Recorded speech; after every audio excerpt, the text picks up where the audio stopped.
अंधेरा, आंसुओं और बेबसी की एक अलमनाक कहानी। क्या आपने कभी सोचा है कि बिजली के बगैर जिंदगी कैसी होती है? अगर आपके वालिद 80 साल की उम्र में एक आंख से नाबीना होने के बावजूद कचरे से रोजी कमाएं तो आप कैसा महसूस करेंगे? क्या हम किसी के घर के अंधेरे को रोशनी में बदल सकते हैं? ये कहानी किसी और की नहीं बल्कि हमारे दरमियान रहने वाले एक बेबस बूढ़े बाप और एक बीमार माँ की है। कोई ख्याली कहानी नहीं बल्कि एक ऐसे घर की कहानी है जहाँ 3 माह से बिजली नहीं थी। वापदा ने उनका बिजली का मीटर काट दिया था क्योंकि वो 45,427 रुपए का बिल अदा नहीं कर सकते थे। 80 साल बाबा जान जो एक आंख से नाबीना है, सुबह से लेकर शाम तक कचरे में से चीजें चुनकर घर का चूल्हा जलाते हैं। ये कहानी उस बेचारी माँ की भी है जो शदीद बीमार है, बेबसी और तकलीफ की वजह से जिनकी रातों की नींदें बेआराम है, बेसुकून है। पेट में पानी भरे होने के साथ साथ उनको दिल का भी आर्जा लाहिक है और इस सब के होने के बावजूद उनके पास इतनी रकम नहीं कि अस्पताल तक जा सके। ये नहीं कि उनके बेटे नहीं हैं, बल्कि उनके बेटों में से एक बेटा बेरोजगार है, दूसरा नशे में मुब्तला है और बाकी भी मुकम्मल ताउन नहीं कर रहे। ये गुर्बत, मुहताजी और बेबसी की ही नहीं बल्कि हमारे माशरे में मौजूद बेहिस्सी की एक अलमनाक मिसाल है।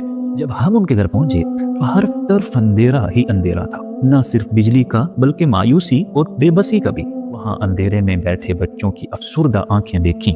बच्चे अफसुर्दा आंखों में आंसू लिए जमीन पर बैठे थे, उनके चेहरों पर भूख और बेबसी के साए थे। माँ जी को देखकर दिल कांप उठा। वो रातों को दर्द में जागती रहती मगर इलाज कराने की सकत भी नहीं। क्या हम किसी को ऐसे हालात में तन्हा छोड़ सकते हैं? तो इसका जवाब है बिल्कुल भी नहीं। इसलिए हमने भी फैसला किया कि कुछ भी हो जाए हम उनकी मदद जरूर करेंगे।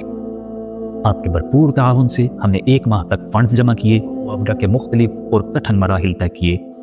RCO और इलेक्ट्रीशियन के अखराजात समेत तकरीबन 48,000 रुपए खर्च किए और बिलाखिर उनके घर का बिजली का मीटर बहाल करा दिया गया। जैसे ही उनके घर में रोशनी आई, उनके चेहरों पर जो सुकून और खुशी थी वो अल्फाज में बयान ही नहीं की जा सकती। वही माँ जो रात भर दर्द से बेचैन रहती थी, रोशनी में बैठकर दुआएं मांग रही थी।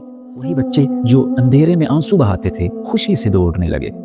मगर सवाल यह है कि कितने ही नाबीना, माजूर या बेबस वालिदैन हैं जिन्हें 2 वक्त की रोटी तक मुयस्सर नहीं, और कितनी और माएँ हैं जो दर्द से सिसक रही हैं। कितने घर अब भी अंधेरों में डूबे हुए हैं। क्या हमारा ज़मीर हमें ये सब देखकर खामोश रहने देगा? क्या हम किसी और के घर में रोशनी और उम्मीद लाना नहीं चाहेंगे? क्या हम तब मदद करेंगे जब वो हमारे दरवाजे पर सवाली बनकर आएंगे? ये दुनिया आजमाइश की जगह है। हमारी जिंदगी ने एक न एक दिन खत्म हो जाना है और अल्लाह हमें देख रहा है। हम इसमें क्या कर रहे हैं? हम क्या कर सकते हैं? नंबर 1, आसपास ऐसे जरूरतमंदों की तलाश करें जो किसी से सवाल नहीं करते। नंबर 2, अगर खुद मदद नहीं कर सकते तो उनके लिए दूसरों को तैयार करें। नंबर 3, सदका दें, ज़कात दें और ऐसे इदारों के साथ मिलकर काम करें जो हकीकी ज़रूरतमंदों तक पहुंच रहे हैं। और नहीं तो कम अज़ कम अपने सोशल मीडिया पर ऐसी कहानियां शेयर करें ताकि मज़ीद लोग ताउन कर सकें। याद रखें कि रोशनी बांटने से कम नहीं होती बल्कि बढ़ती है।